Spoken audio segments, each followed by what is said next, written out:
Hello and welcome to the Ultimate Freight Podcast. This is Joe Gianosa here with Ultimate Logistics Inc., here to guide you through these choppy freight waters.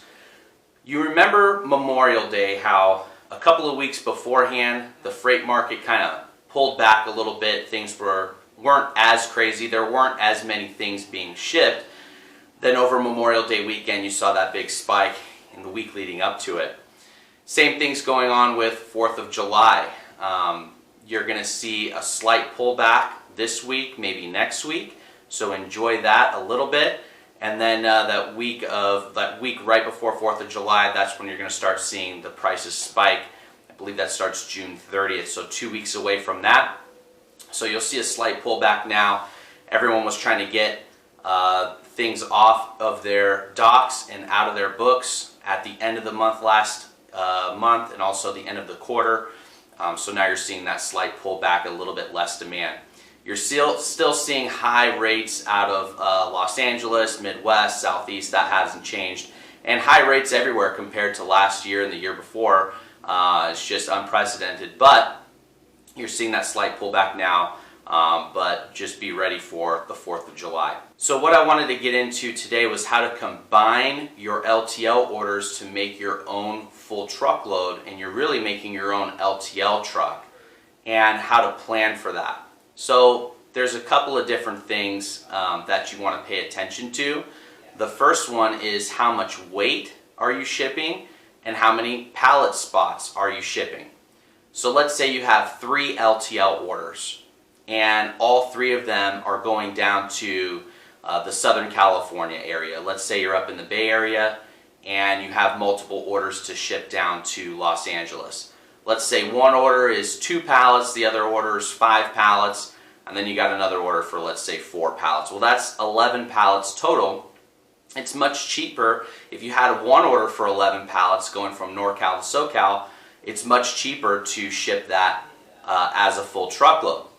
However, if it's all split up and there's 3 orders, you might be thinking to yourself, oh, well, 2 pallet order, that's definitely LTL. 4 or 5 pallet orders, those are LTL as well. And maybe they're not all shipping the same week. So what you can do is plan it out to where you can have all 3 orders ship in the same week. Maybe you bump one up or postpone one. Maybe your customer doesn't really need the product as soon as possible. Maybe you can postpone it, or maybe you can get something ready a little bit sooner.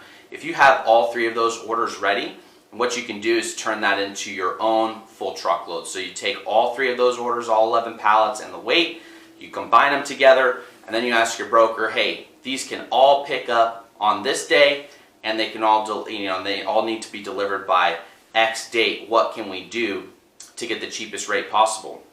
Well, if they're all close to each other, especially if they're all picking up from the same facility, but they're going to different places to receive, it's much easier to just get a full truckload to pick that up and take them to those 3 locations all around that same vicinity. So really, you're setting up your own LTL truck. Some customers of mine have stuff coming out of like Los Angeles or the Bay Area going out to Georgia or Florida, something like that. So then I'll take their orders and say, okay, there's a couple of orders here going to Georgia, a couple orders going to Florida. Let's combine those into a full truckload. And so you'll have one driver making the pickup and then the same driver making 2 or 3 deliveries. Now it's much easier to set something like this up under normal circumstances. Right now, drivers are getting a ton for just one-on-ones, and to ask them to do multiple drops is a little bit tougher. But it depends on where exactly it's going. If they're only a few miles away from each other, then absolutely you're going to want to put together your own full truckload. If you're shipping LTL shipments, the LTL companies are going to charge you depending on which stops you're going to or where they're delivering. So it's a brand new order. If they're going to a certain place and then going to a second place, that's a whole separate order. So let's say you have 9 pallets coming out of one shipper. You have 5 going to one place and 4 going to another. Well, they're not going to give you a 9 pallet rate. What they're going to do is give you a 4 pallet rate for one place and a 5 pallet rate for the other, just like they're separate orders. So that can get expensive. The more pallets you ship, the less you're paying per pallet. So if you're paying a 9 pallet rate, that's a lot cheaper than paying two separate rates, a 4-pallet rate and a 5-pallet rate for two different orders. So what you can do to combat this, again, talk to your broker, you get a full truckload guy to pick up out of that location, and then you have them delivered to both locations. So look at your orders, look what's coming down the pipeline. Look and see, hey, do I have 5 pallets going to this area, and maybe I have another 4 pallets going there the next week? Can I call my customer and see if I can either ship it early or ship it later? Can I call the shippers and see when these cold storages or facilities are going to have this product ready? Can they get it a little bit earlier and one maybe a little bit later? That way you can marry them up, and the more freight you can marry up, the better.